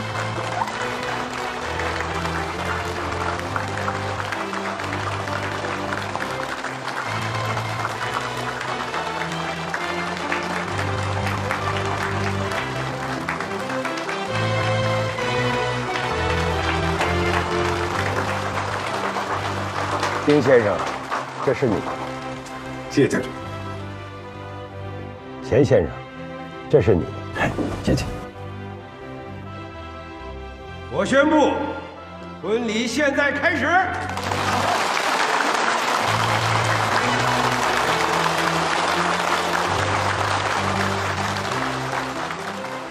按照中国的传统习惯，下边请2位新郎揭开新娘的红盖头。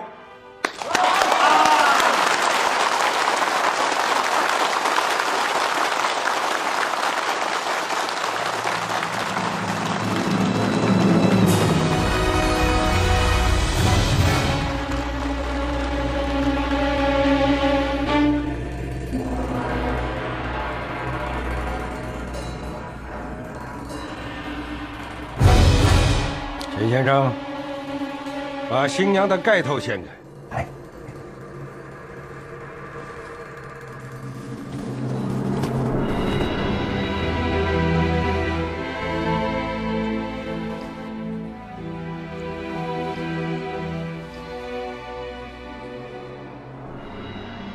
我现在宣布，崔艳艳小姐跟丁默群先生结为夫妇。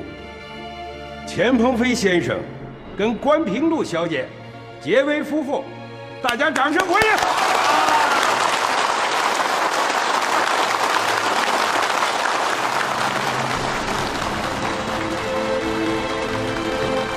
谢夫人玉成，你不会怪我吧？哪能呢？各位请坐，不好意思，我上趟洗手间。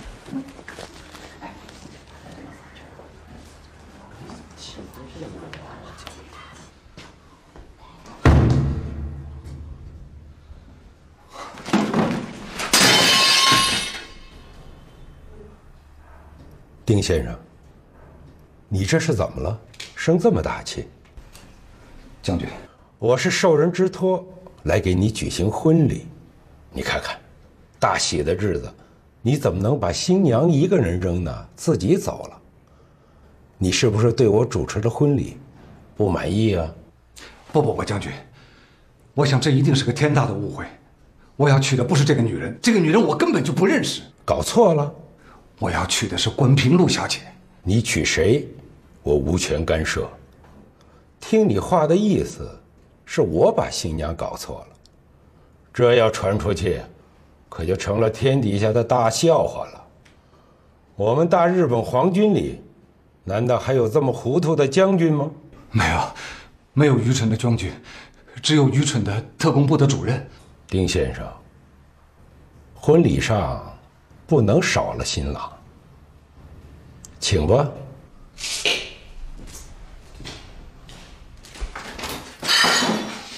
吴队长，来，赵副队长，来喝一杯。哎，不对，你们俩得来个交杯酒。林队长，你还别吓唬我，喝就喝。呀，还是女的爽快嘛！来，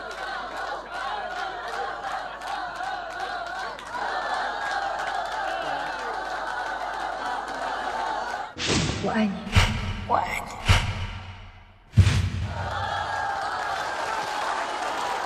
钱队长，你们俩亲一个，早生贵子。哎，来，对，别扭扭捏捏，别丢咱们的脸。亲个，我扭扭捏捏什么？啊，亲个嘴儿怕什么？我自己的老婆，我有什么不敢亲的？哼，来，好，来呀！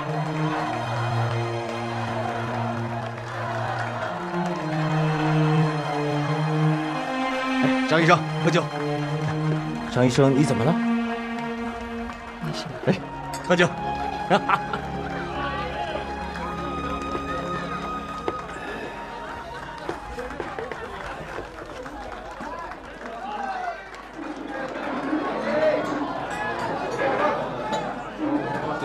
主任啊，我敬你。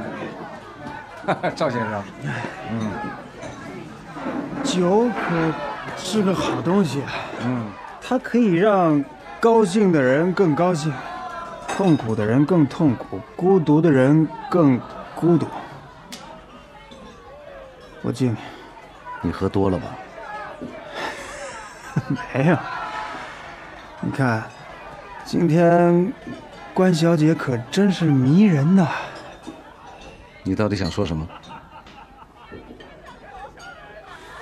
在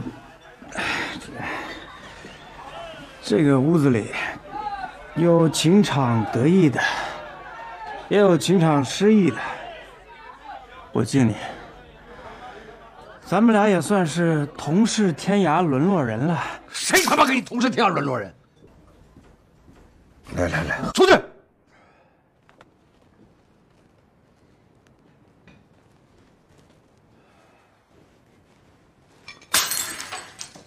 没事，各位。赵先生喝多了，不要扫了大家的兴。今天是好日子，感谢武田将军，感谢各位的到来，谢谢，干杯！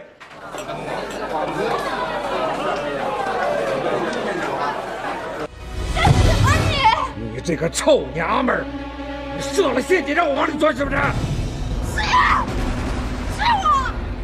是我让平路嫁给鹏飞，是我让陈月也给你做二房，武田也是我请来的。说为什么？为什么？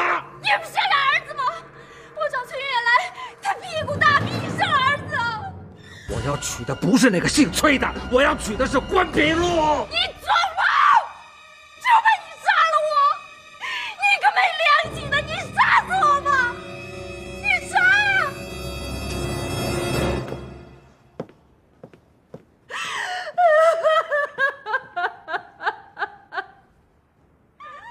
你个没良心的！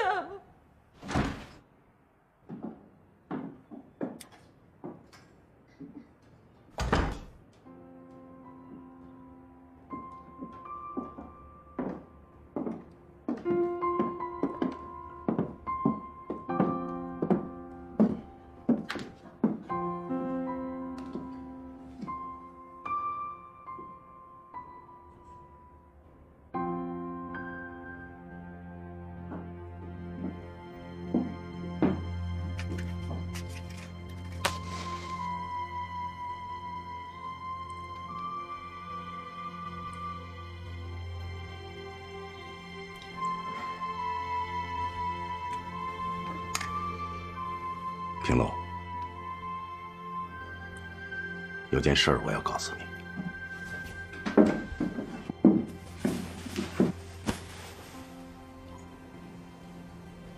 平路同志，有一件事儿我必须要告诉你。你说吧。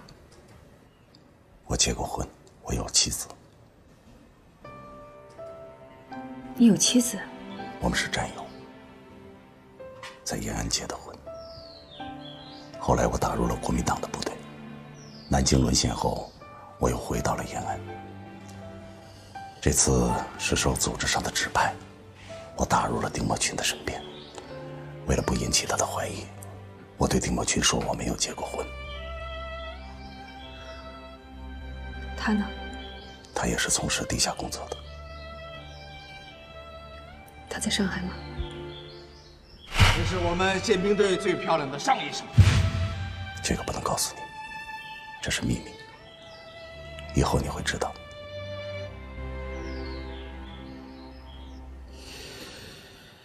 对不起，平路同志，这件事情我必须要告诉你。其实我早就应该猜到，像你这么出色的男人，肯定已经成家了。所以，我们只能做假夫妻。希望你理解。一个女人一生中能有几次婚礼，我真的觉得对不起。其实你不用这么说，我应该感谢你，是你救了我。要不是你答应和我结婚，先不管这个婚礼是真的还是假的吧，总之，我是摆脱丁默群了。平路，我希望你能够高兴起来。我们毕竟是战友，是同志。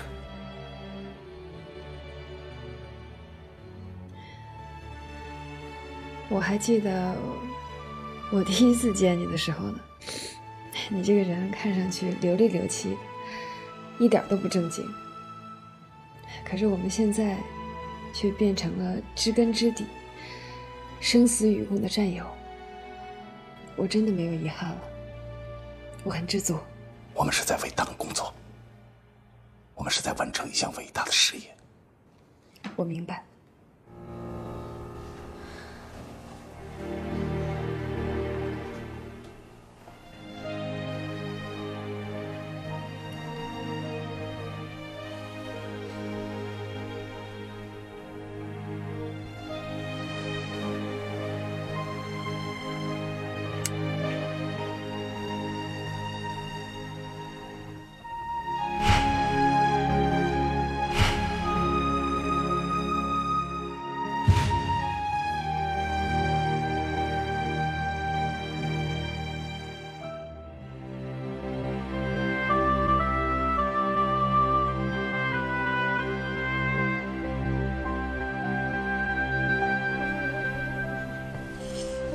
你怎么还没睡觉啊？睡。妈妈在想事情。妈妈，你是不是想到了爸爸？乖孩子，妈妈是在想爸爸。妈妈在想，爸爸有一天能来接我们，把我们接到一个好地方。我也盼着爸爸早点回来，我还经常梦到他呢。